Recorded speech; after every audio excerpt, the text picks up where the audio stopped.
en susters, vir al julle, al die dochters en die seuns, Mineke en Mariam, skoonseun Anton, Alwyn, Henk, veral ook vir julle Anton en Mineke, wat ook nou deur 'n moeilike tyd gaan, afgesien van wat ons vandag beleef, mag die Here vir julle ook met 'n kleinkind nog baie versterk.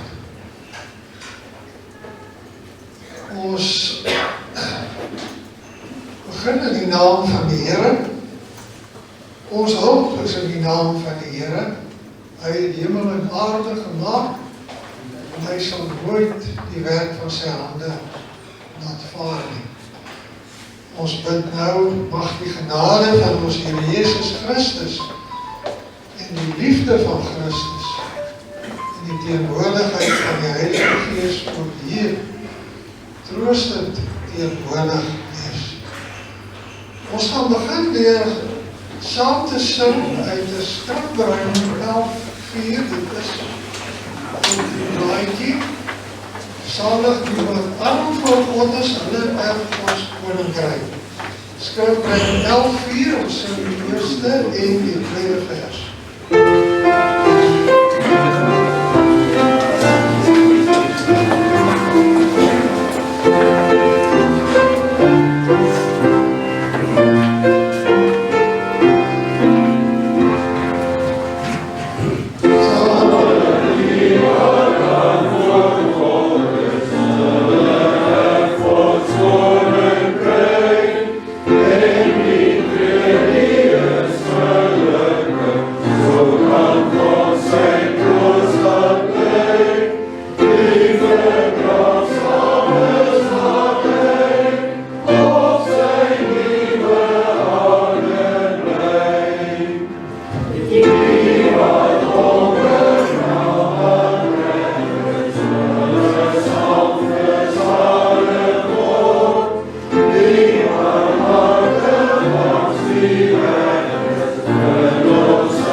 Hemelse Vader, ons dankie dat ons hier as gelowiges saam kan wees en dat ons sien hoe beloftes wat in die woord gemaak is eeue voor die geboorte van Christus waar geword het. Dat die seëninge wat Jakob uitgespreek het van wie ons nou sal lees, dat dit die wêreld oorgegaan het en dat ons deel is van die kinders van Abraham wat oor die geloof gekom het. Ons dankie Here dat ons ook hier saam kan wees om hom wat in hierdie geloof geleef het ook vandag in ons gedagtenis te roep en u te dank vir 'n lewe in u diens. Mag u teenwoordigheid ook hier troostryk wees by al die kinders wat hom ook so lief gehad het. Ons vra u seën nou by hierdie oordeenking. In die naam van Jesus Christus. Amen. Ons gaan saam lees van 'n baie rustige dood. Dit is die van Jakob in Genesis 49. Nou net vooraf, as jy na die gedeelte lees, dan sal jy sien dat Jakob al die seëninge oor sy kinders uitgespreek het. Daar is baie dinge gesê, goeie en dinge wat hulle verkeerd gedoen het, kom ook uit in die seëninge wat Jakob uitspreek. En dan lees ons sy laaste woorde en hoe dat hy dan gesterf het. Jakob het vir sy kinders gesê, wanneer ek sterf, moet julle my gaan begrawe in die familiegraf in die grond, op die grond van die Hetiet Efron. Dis die Magpela grond teenoor Mamre en Kanaan. Abraham het die stuk grond by die Hetiet Efron gekoop om 'n begraafplek te hê. Abraham en sy vrou Sara is daar begrawe. Isak en sy vrou Rebekka is daar begrawe. En daar het ek vir Lea begrawe. Abraham het die grond en die grond daarop by die Hetiete gekoop. Toe Jakob klaar gepraat het, het hy gaan lê, die asem uitgeblaas en gesterwe. Nou, ons weet, dis altyd pynlik as die Here iemand wegneem, al is dit op die geseënde jaar leeftyd van 98 jaar. Menslik dus 'n geseënde tyd wat Gerald en selfs Jo by ons deurgedra het. Daar is altyd droefheid, maar ook groot dankbaarheid oor 'n lewe wat in diens en in vertroue op die Here geleef is deur hierdie paar, Gerard en Jo, wat so langsaam was. Maar eintlik weet ons, soos Koos Duplessis ook sê, is elke kamer maar gehuur. Dit was 'n lang huurkontrak, en nou is dit verby. En daar word uitgesien, daar is uitgesien na permanente woning. Ons tyd op aarde, dit weet ons, is tydelik, altyd aan die onmeetlike ewigheid. Ons het Gerard geken as iemand wat die wil van die Here in sy lewe gesoek, geken en uitgeleef het op baie maniere. Sy kinders getuig met deernis van sy vindingrykheid, sy hardwerkendheid, sy geloofsmoed, sy liefde vir sy gesin. Dis al vertel hoe hy elke jaar by Willowbridge saam met die gesin gaan eet het.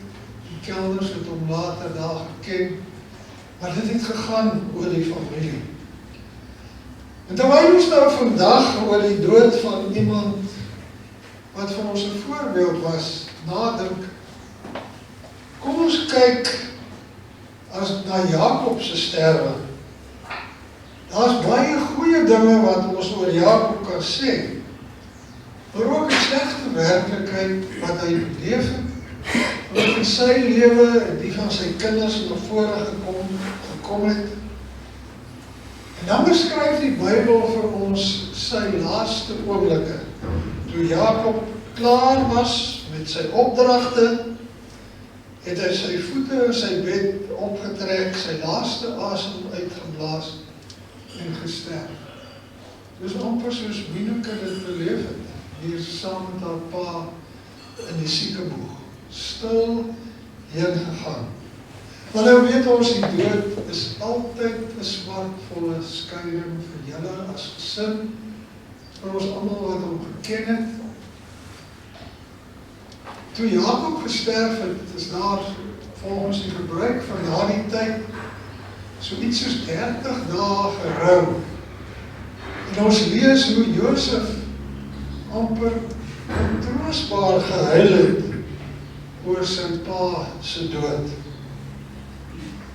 Nou Jakob leer ons leer ken in sy lewe en ook hier in sy laaste woorde is 'n ou man met 'n veel behoë lewe agter hom. Ons weet hy was ook nie altyd op die pad van die Here nie. Trouwens sy naam beteken bedrieger, Jakob. Hy het op sy eie krag staat gemaak. Ons weet hoe hy Esau bedrieg het en sy eie pa om 'n erfporsie te kry, hoe dat hy by Laban ook op 'n skelm manier vee gekry het. En toe was daar 2 plekke in sy lewe waar hy geleer het om op die Here te vertrou. En dit was by Bethel eers en later by Pniel, waar hy deur die Here ontmoet is, en daar het sy naam ook verander. Van toe af weet ons het Jakob op die Here vertrou, en nie net op sy eie slinksheid en planne nie. En ons het ook van Gerard weer ken en gehoor, dat hy ook baie op die Here moes vertrou. Hy was 'n jong tiener in die Tweede Wêreldoorlog, en na die Tweede Wêreldoorlog moes hy nog in Indonesië gaan veg as 'n soldaat. Alles dinge wat sekerlik vir 'n mens leer, ek kan nie net op myself vertrou nie, maar ek moet die Here vertrou ook daar waar hy my stuur. Maar ons, en dit weet ons, en dit getuig sy kinders ook, dat hy iemand was wat op die Here vertrou het. Ons is mense met foute, en elkeen van ons het foute. Hy het dit seker ook gehad. Maar nou lees ons in die lofpsalms wat die Israeliete geskryf het, baie van die psalms beskryf eintlik vir ons 'n lewe van mense wat die Here dien. Sondaarmense wat op die Here vertrou en die Here se genade ervaar. As ons die psalms in die Bybel lees, dan weerspieël dit die volle lewe, goed en sleg. Dink maar aan Dawid toe hy nog die Here geloof het in Psalm 8, naas Psalm 19. Ander psalms praat weer van die sondes van Israel, en van Dawid se sondes, Psalm 51.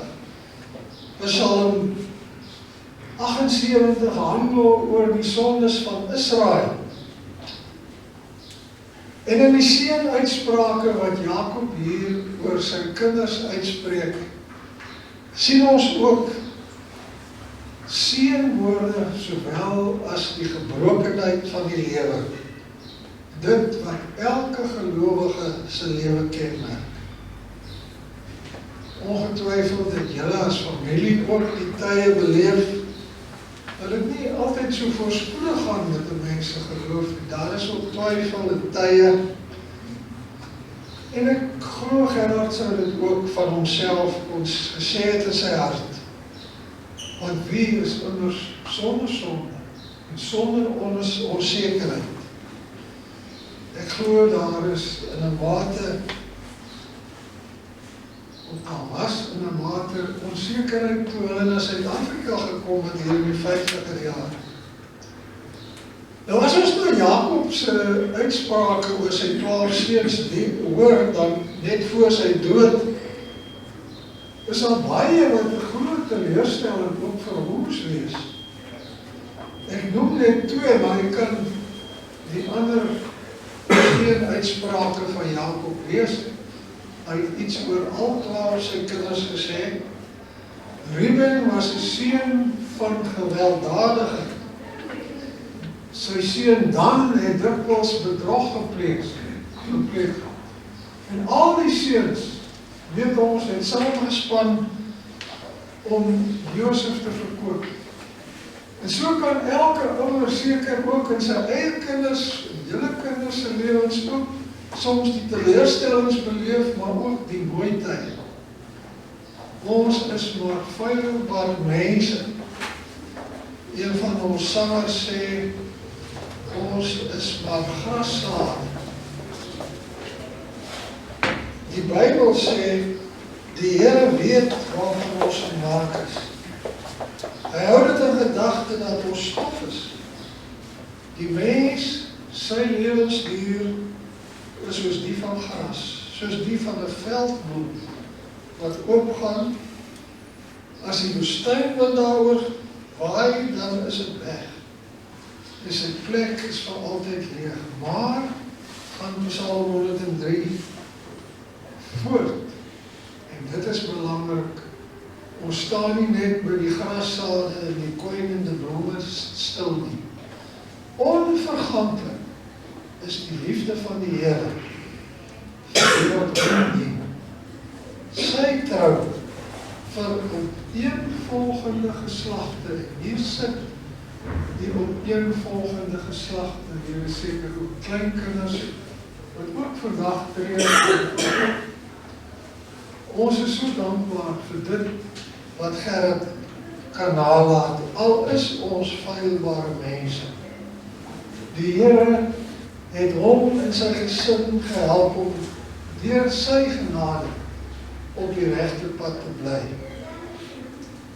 Daarom kan ons ook bely, soos ons het gelees het, om Gerrit het die geloof behou. Jakob se geloof in die Here se beloftes, waarom hy was die rede hoekom hy vir sy kinders gesê het, hy moet in Kanaan begrawe word. Onthou, Kanaan was ook maar 'n swerwersplek. Hulle het maar net 'n graf gehad in daardie land. Dis al. En dis waar hy begrawe word. Want hy het God se beloftes gehad.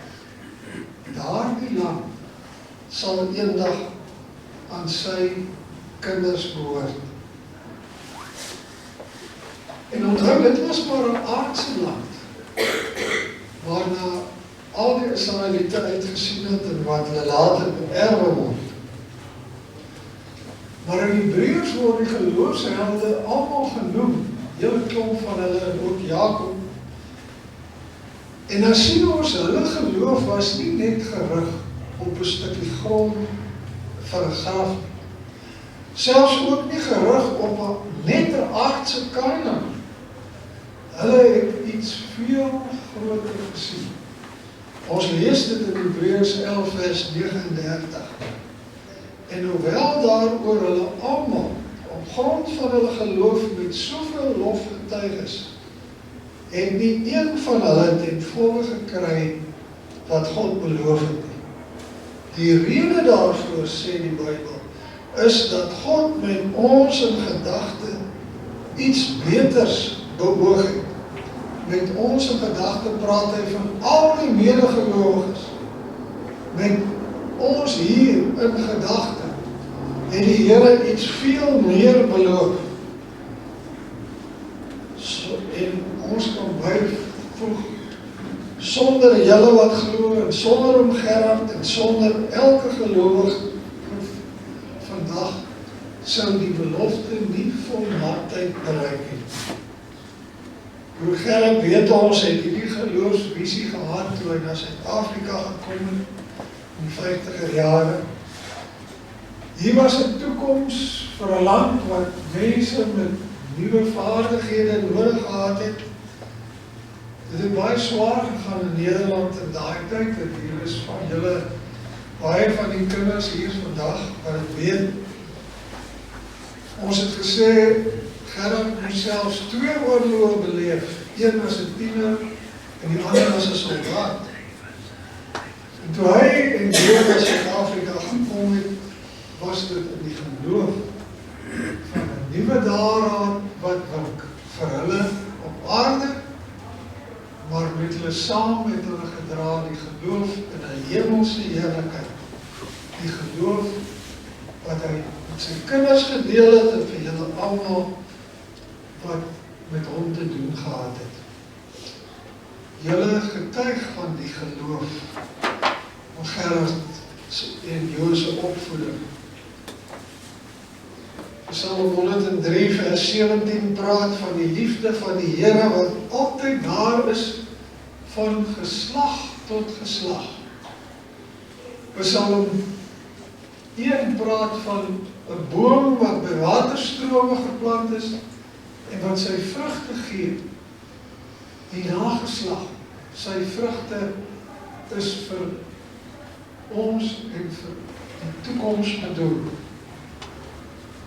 En so sien ons hoe dat gelowiges altyd 'n belofte in hulle hart dra wat meer is as enigiets wat hierdie aarde ons kan gee.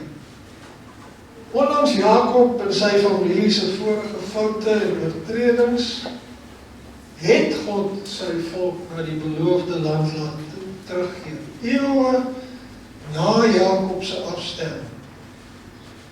En in die geslag van Juda, en hy het ook sy foute gehad, ons lees baie daarvan in die Bybel, het die Here tog vir my en vir jou geseën.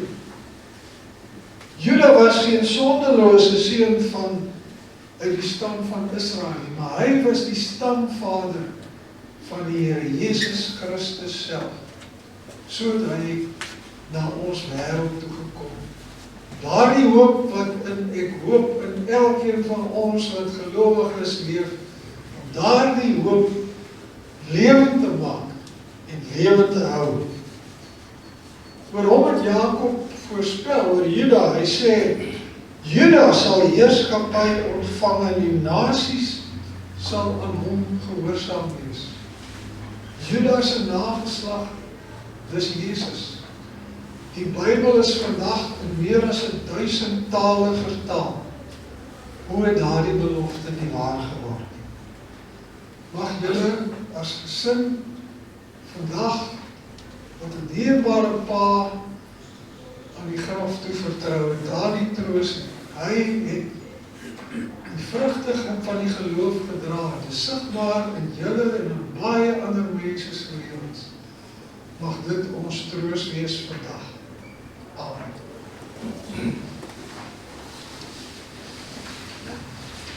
Ons gaan nou weer sing.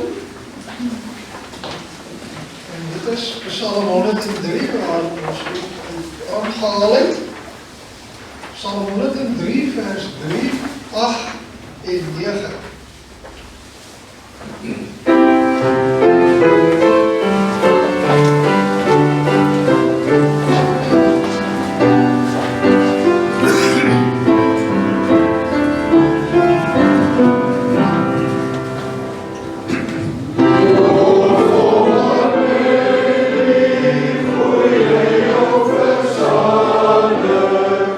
Jou levenskracht van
bedienings aanhoor.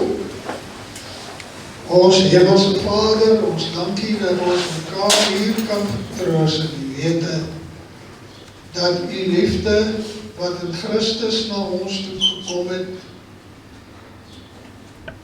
die teenwoordigheid van die Heilige Gees en U Vaderliefde wat van die begin van die skepping af ons name geskryf het in U boek, dat daardie liefde ons verder dra en ook hulle wat treur. Ons bid dit in die naam van ons Here Jesus Christus. Amen. Ons gee nou geleentheid om kinders, Mineke, Marian en Henk om aankom my te gaan sê, dan gaan hulle nou enkele woorde tot ons aangaan.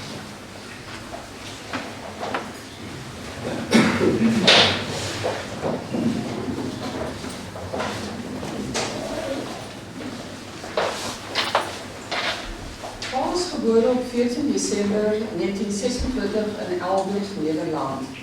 Hy was die naaste oudste van 6 kinders. Op 3 maande verhuis die gesin na Nijkerk, waar hy groot geword het. Sy pa het 'n kruidenierswinkel gehad, waar al die kinders by tye moes werk. Die meisies agter die toonbank om kliënte te bedien, die seuns om afdelings te doen met 'n bakfiets. Maar langs pa se vriend Wim gebly, en is wat hy ma raak gesien het. 'n jaar later is pa vir militêre diensplig in Indonesië opgeneem en het hulle mekaar verder deur middel van briewe ken. Gevolg van die Tweede Wêreldoorlog dat diensplig 3,5 jaar lang geword het, waarvan pa vir maande lang siek was en aan tropiese siektes gely het soos malaria en dysenterie.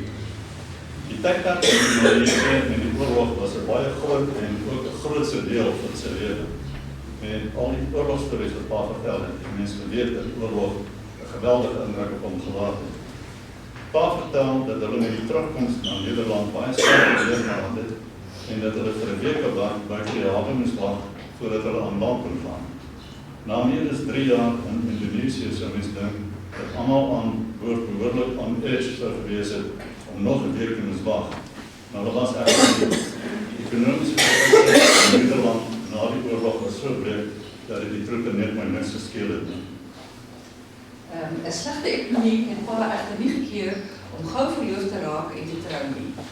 Met die ekonomiese las van 'n vrou en 3 kinders wat intussen gebore is en gewoon het in 'n klein woonstelletjie op die tweede verdieping van 'n skakelhuis in Amsterdam, het pa dadelik die geleentheid aangegryp toe Salam hom in 1960 werf om saam met wat sedertdien sy beste vriend en kollega geword het, Henk van Haften, na, soos ook wat Brink dit gestel het, donker Afrika te kom. Die 2 gesinne, ten Brink en van Haften, het met die vragboot de Celebes na Suid-Afrika gekom. Dit is hier op die Celebes waar die 2 gesinne, ten Brink en van Haften, lewenslange hegte vriende geword het. In Suid-Afrika aangekom het die grootkoppelus aan na pa gewys hoe hulle rekenaar het. En toe hulle wou weet hoe hy Sanlam op dieselfde vlak sou bring as wat hulle in Nederland gewoon was, moes hulle meedeel dat Sanlam, 'n versekeringsbedryf in Nederland, ten minste hulle rekenaarsbedryf, sommer baie jare vooruit was. Toe hulle by hom wou weet hoe nou gemaak, is hy die een wat gesê het, moenie waar nie watch net. En pa sou dit nie in Engels gesê het nie, maar met dit wat hy klaar gesien het, het hy al klaar geweet hoe hy daarop sou kon voortbou om het nog beter te maak. En maal sonder taal, as hulle by hom wil weet of hy dink dat die mense rekenaar so ver kan kry, dit of dat, ander ding wil doen, het hy gou daarna van hom laat hoor met 'n ja. En hoe sal hulle daarvan nou as die program boonopte ook nog zus of so sou kon vermaak? Ja, Paul was wel zijn voorbeeld als een harde werker. Ons onthou hoe hy naweke aan die ronde familietafel doorgebring het met die skryf van vloeidiagrammen, hoe die stelsels moet en kan loop, en hoe hy nagte omgewerk het as 'n druktyd by Sanlam was met die implementering van 'n nuwe stelsel. So hard soos wat pa gewerk het by die werk, het hy ook by die huis gewerk. Pa is nie iemand wat teruggedein sit vir 'n projek, net onder 'n lang so vat om te voltooi nie. Grondverskuivingsprojekte wat mense met bulldozers en vragmotors ensovoorts aangepak vir die doeleindes van huisverbouing en om vochtigheid te bekamp, uiteindelik te pik, graaf en 'n kruiwaal aangepak. En net omdat dit om jare sou neem om te voltooi, het dit hom nie gekeer nie. Dit is seker maar iets wat hy by die Hollanders geleer het. As jy dan nou moet, dan bou jy maar 'n dijk of twee. En die seker nie.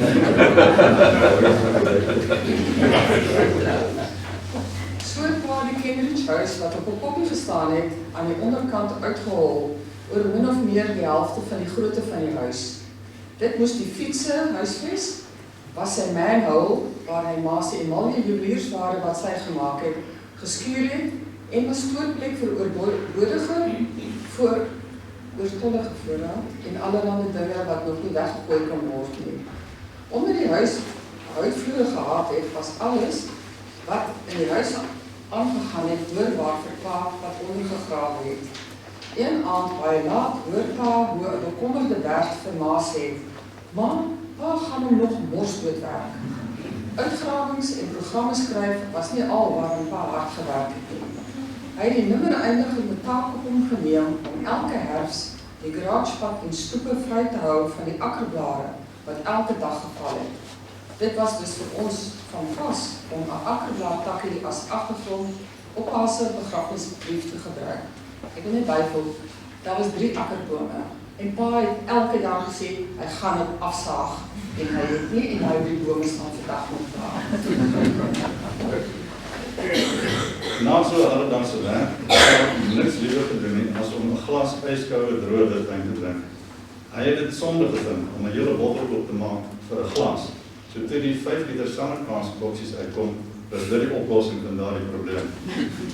Met 'n naweek uitstapie langs 'n wynroete, het hy een keer by 'n wynplaas aangegaan en sommer 'n hele paar boksies gekoop. Maar daar was nog baie werk.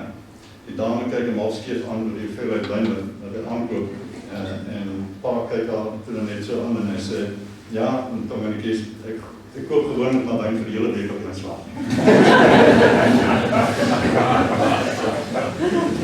Pa het ook die nuuskierigheid gehad om soveel as moontlik van die land te sien en ons dit ook te laat belewe. Iets wat afgevryf het en ons ook aan ons eie kinders oorgedra het. So het ons vakansies ver baie gery. Die eerste eie motor was 'n Fiat 600 Stasiba, perfek vir ma en pa voor, die 3 ouer kinders op die agterbank en baba Henk op 'n matrasie bo op die bagasie agter. Ons het baie voorspoedig gery, want ons het in net 1 dag Mosselbaai bereik. Soms het ons selfs onder luide toejuiging van die kinders 'n kar of 2 op die snelweg verbygesteek. Na die Fiat het ons 'n Toyota Stasiba gehad wat op kinderkrag geloop het.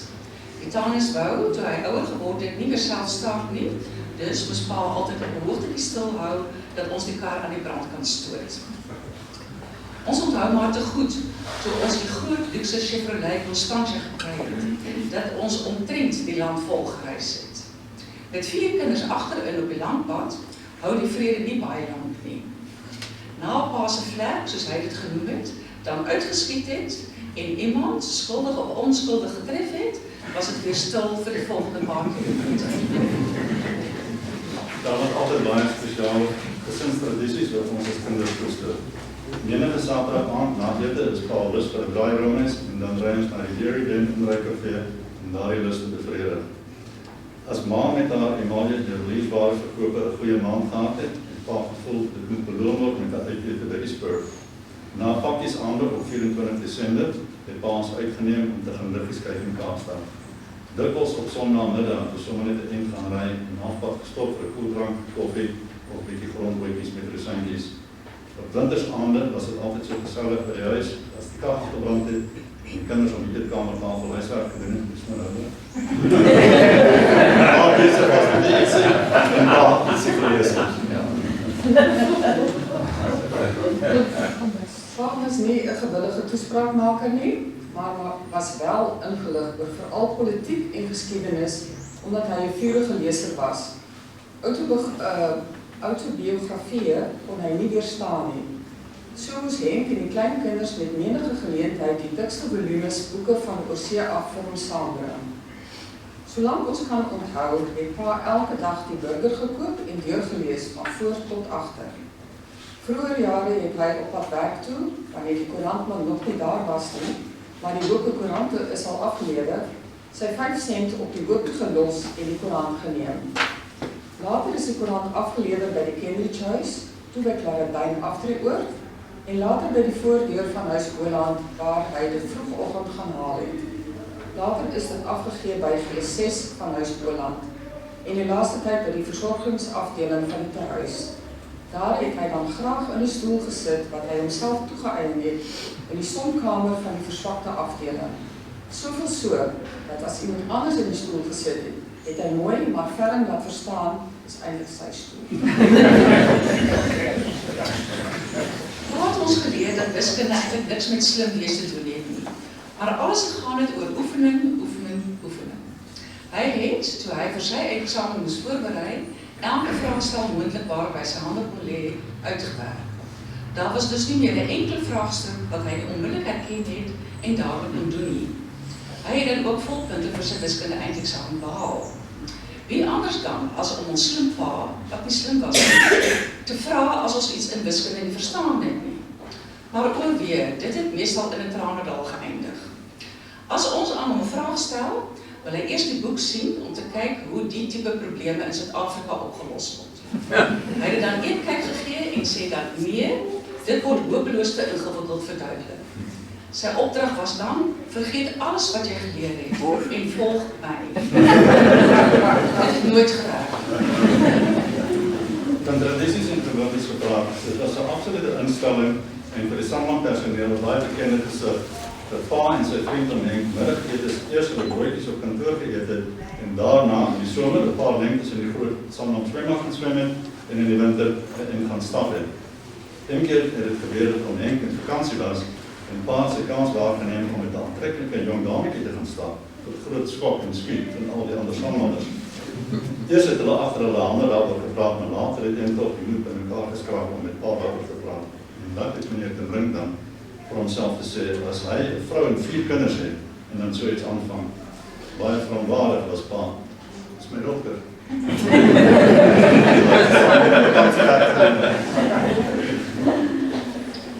Pa was 'n baie regverdige man. Ons is almal oor dieselfde kam geskeer, maar onderskeid is getref waar nodig soos talente en behoeftes dit sou vereis en regverdig. So was pa altyd behoudend en het met onsekerheid met finansies omgegaan. Om genoeg te kan spaar dat hy geld eind uit kan hou, wil gedoen word. Ons weet die rekeninge word groot as jy oud en afhanklik raak. Geld is nooit verkwis nie, maar as dit by 'n verdienstelike saak kom, was pa se hand oop. So het hy ons elkeen laat leer vir die beroep van ons keuse en die finansies sodanig bewerk dat ons daarby uitgekom het, waaroor ons baie dankbaar is. Die kleinkinders het ook getuig dat pa ruim gegee het en royaal onthaal het met familiebijeenkomste. Net soos wat pa in ons loopbaan belang gestel het, het hy graag met genoegdoening die kleinkinders en later die agterkleinkinders sowel en weer gevolg. Hy was baie trots op hulle almal. Pa was vir ons 'n voorbeeld hoe hy die goeie wat hy deur die lewe ontvang het, waardeer het. Maar toe hy en ma begin ouer word en dit nie meer so goed gaan het, ook die slegte wat na hulle kant uitgedeel word, het grasieke aanvaar. Ons is getuie van hoe mooi en sorgsaam pa en na ma omgesien het. Ons is hom ewig dankbaar daarvoor. Toe dit met pa self ook nie meer goed gegaan het nie, was hy gereed en tevrede om opgeneem te word in die siekeboek. As mens ons sou vra hoe sy versorging is, was sy antwoord uitstekend. As ek aan pa dink, en ek dink dat ons ook 'n vader in die hemel het, dan kom dit onwillekeurig by my op. Hoe het pa die deel van ons hemelse Vader die beste uitgeleef? Dis in tweeërlei verband. In die eerste plek, ons Vader in die hemel is 'n goeie gewer. Ons leer immers uit Jakobus 1:16, elke goeie gif en elke volmaakte gave daal van bo af neer. Pa daarvan gehou om te gee. En hoewel ek en al die kinders en die kleinkinders verseker kan dink in baie stories en pakkies aan dat ou Kersdag is die grootste gawe wat pa sy kinders gegee het, ongetwyfeld pa se nalatenskap rondom die etenstafel. Nie net dat het pa aan die etenstafel homself met ons gedeel en familiestories van al sy familie of ons familie in Holland met ons gedeel nie, maar dis ook daar waar Deuteronomium 6:6 en 7 'n baie sentrale en onvervangbare plek in ons lewens ingeniet en waar Pa die Here self met ons gedeel het. In die woorde van die Bybel self. En hierdie woorde wat ek jou vandag beveel, moet in jou hart wees. Jy moet dit op jou kinders inskerp en daaroor spreek as jy in jou huis sit en as jy op pad is en as jy gaan lê en as jy opstaan. En dit is hoe ons eetkamer of tafel gelyk het elke aand. In die tweede plek, ons Vader in die hemel verheug homself oor sy kinders. Ja, ons lees selfs in Sefanja 3 vers 17. Hy verheug hom oor jou met blydskap en hy juig oor jou met gejubel. En hier sien ons Pa weer 'n keer aan tafel. Pa het altyd familiefeeste en byeenkomste so geniet oor geen ander rede nie as om net om lekker terug te kan sit en te kan geniet van hoe sy kinders en veral sy kleinkinders so goed en so lekker met mekaar oor die weg kom en mekaar geniet. Wanneer die hele familie in die Kaap by mekaar gekom het, dan was die Kaap sommer Hollands, letterlik en figuurlik. Dis waar ons, dankzij Pa, so baie goeie herinneringe het, wat ons altyd saam met ons sal dra. En na die 7 Augustus, soos Martha gesê het, sal die Kaap nou net nie weer dieselfde wees nie. Maar, en dit is 'n groot maar, die wêreld is ons woning nie, en dit het Pa ook geleer. Die berusting wat hy gevind het, te midde van al die stremming wat sy hoë ouderdom meegebring het, was merkwaardig. En getuig daarvan dat hy geweet het, die wêreld is ons woning nie. En hoewel ons hartseer is, dat Pa nie meer met ons is nie, het ons net goeie herinneringe aan hom. En vir al die seëninge wat Pa in sy aardse bestaan geniet het, weet ons dat ons Vader in die hemel vir Pa ingebring het in 'n nuwe land, in die woord van Deuteronomium 6 vers 10 en 11. In die land wat hy aan ons vaders en dit beloof het om ons te gee, met groot en mooi stede wat ons nie gebou het nie, en huise vol van allerhande goed wat ons nie gevul het nie, en uitgekapte reënbakke wat ons nie uitgekap het nie, en met wingerde en rijkbome wat ons nie geplant het nie, en waar ons kan eet en versadig word.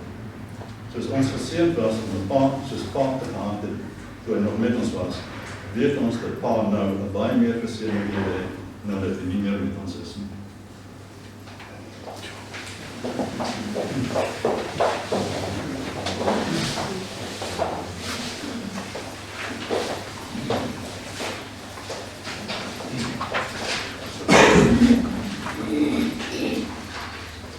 Nou as die familie, die bedankings.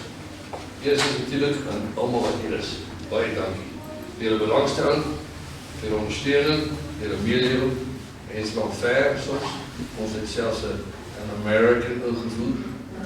En ons waardeer baie allemaal julle belangstelling. Dit is was vir hom ook 'n remordaat. Hy sê, onthou hulle my nog. Ek sit al heel hier in die oude huis. Maar ja, julle het en het baie. Toe die Reiner, ja, was hy hier. Goed. Baie dankie vir die aardebestelling. Jy het vir ons 'n mooi voorbeeld daar gehou van die koringkorrel wat geplant word. En wat aan veelvuldig saak oor ons waardeer dit baie. Meneer Anton, het die vorige begrafenis diens gehou. Weer eens, dankie. Julle besoeke word baie waardeer. En hy het gesê, daai man is al oud, maar hy verstaan nog vir my. So, hy moet maar by my kom trek. Dis hoekom. Nou, Bart. Ja, julle weet allemaal, maar Bart is muzikaal. Maar hy het dan amper 'n familietradisie geword. Want voordat hy so ver gekom het, het hy vir ons 2 troues muzikaal gespeel. Nou, Bart, is dit al jou 3de begrafenis van jy speel. En ons gaan nie wat alles weer gerecht kry. Dankie, Bart. Met, daar kom stil man in die hoek. Hier is nie uitsaai faciliteite nie. Met maak vir ons weer 'n volledige video-opname met die YouTube link dat ons die familie en die vriende en die kinders oor see kan stuur. As iemand belangstel, laat ons weet, dan kry jy dit. Ja, dankie. Maar dit is begrafenisdienste, die mense by die graf. Dit was dan die 4de begrafenis, want my ouers het julle begrawe en nou Minneke's ouers. So ons raak nou ou vriende en die familie het my herinner, ek is nou die volgende oudste. Hy is voorlandse bestuur, ek noem soos die vorige keer, Paul, David, Dion, Esme, Jolien, Kombuisma, die sorgsame manier waarop hulle alles doen in die huise en in die eenhede en in die eetkamer tafel en hulle het al geweet wat wil hy eet en wat wil hy nie eet nie en hulle toe hy nou eers in die woonstel alleen geëet saam met ouma toe hulle nie meer gekom het nie, wat sy kon nie, daarna het ons gesê, maar nou moet jy weer socialiseer, jy moet nou weer eetsaal toe kom. Toe kom ons en praat met die mense hier, en sê maar, hy is nie baie spraaksaam ou nie, hy wil nie baie gesels nie. Toe gee hulle om 'n tafel, waar net hy en 'n ander doodstil tannie by eet. En hulle sê, eet geloof. So, maar al daai tipe dinge is aandag, attention to detail, wat ons waardeer. En dit is waarom hy Boland vir hulle 'n baie lekker plek was om te wees. Nou ja, dan kom ek natuurlik by die patroon, hier sit sy, Suster Havie, jy en die toegewyde span, het baie mooi vir hulle gesorg. Jy wil moet weet, 'n man wat soldaat was in die Tweede Wêreldoorlog, en wat 97 geword het, 'n trotse Hollander, om in die sorgsentrum te kom, dat 'n vrou op skeer en stop, daai was 'n bruggie waar hy moes oorsteek. En hy was dood. En so het mense gesê, as ons gevra het, hoe gaan het, sê hy steek. Behalve een nog om toe vergeet om op te skeer. Hy sê, nou, nog kom. Baie dankie. Ons het baie waardeer. Die kleinkinders en die agterkleinkinders, julle oupa en ouma se lewe vir vreug volgemaak. Want dan is vir 'n ou mens niks ouliker as om vrolike kleintjies te sien. En Ingrid, Marijke, julle twee daar, Annette, Rita, as julle by die vloer, by die span kom, oupa het tot op laat ons die smarties aangehou as Blackbird. Baie dankie. Dan, Annette, Rita, ek moet julle naam opdoen, hulle het gesorg dat oupa en SARS vriende bly. Want tot op sy laaste dag was hy nog 'n belastingbetaler en hy het die probleem, as hy sy Absa staat te kry, sy pensioenpapier en alles, as hy klaar gelees het, dan druk hy delete. En ons het 'n bietjie daarmee gesukkel. En toen ek vir oupa gesê, as jy klaar gelees het, druk forward. En dis hoe aan dit ek toen ons die papieren wel gekry het en dan kan ons dan boos van. En dit is die laaste saak wat jy kan doen, hè. So, baie dankie vir julle. Dan, ons ander dogters, ek moet eindelijk bietjie Ingrid uitzolder. Ingrid het kruiwaas, en 7 sakke, kompos, plante, die hele tuin daar buiten hulle hoofdstak opgerig. En ons moest by die bestuurplaat gesorg dat het dak gehou word. Ingrid het ook weer vandag sy blomme hier gesorg, van de aardige tot hier. En as julle nou precies tel, dan sal julle by 97 kwartblomme doen. Dankie. Nou ja, 97, hy het altyd gesê, my skoolpa, sy pa het 97 geword in 7 of 8 weke. En toe hy daar voorbij kom, toe sê hy seker in my beurt. 97 en 8 maanden, amper 8 weke.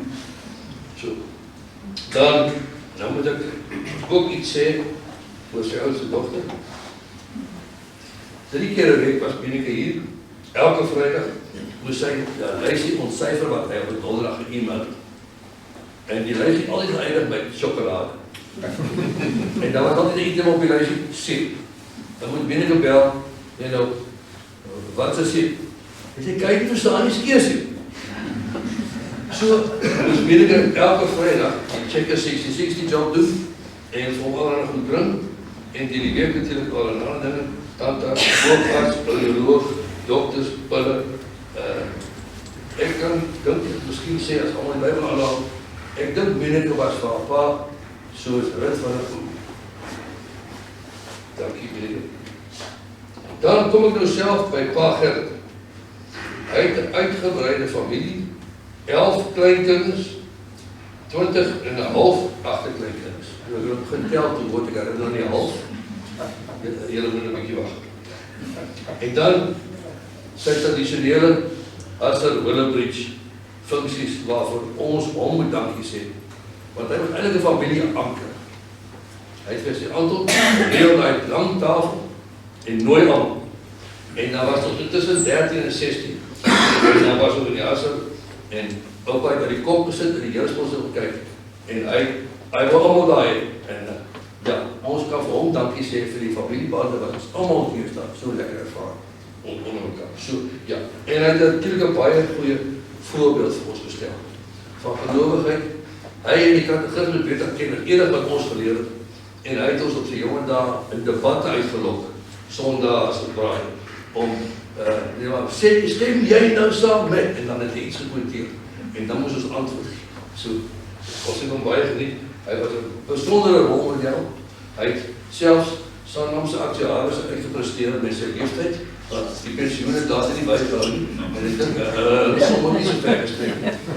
Maar hy het gemaak werk, en hy het gesê, ag Anton, dat is genoeg, die kinders kan niets erf, kom ons gaan maar weer Assa doen. So, ja, ons het baie mooie herinneringe aan ons pa, skoonpa, ons sê daar vir hom, ook in sy absentie, baie dankie, ek is seker hy hoor ons.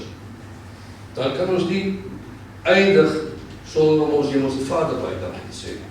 Vir 'n pa, 'n oupa Grootjie, 'n geskenk van byna 98 jaar. Hy het sy pa met sy man oor Trefstuk gesê, hy was 'n gelowige rolmodel, mentor, jaar na jaar, of na wie ons kan opsien, respekteer, liefhe, en die hemelse Vader het hom vir baie lank aan ons gegee. En daarom het ons nie 'n roudiens of 'n troostdiens. Ons het 'n gedenkdiens. En ons waardeer wat tot vandag toe. Ons het hom met 'n lekker hart gaan wegbring vandag. Ons het geen saak nie, ons is dankbaar en ons geniet dit. En daarom word ons ook nooi om nou aan die ander kant hier agter saam met ons lekker te kuier en gedagtes te deel en saam met ons gesellig te wees op ons oupa van 97. Gerrit de Broek. Dankie.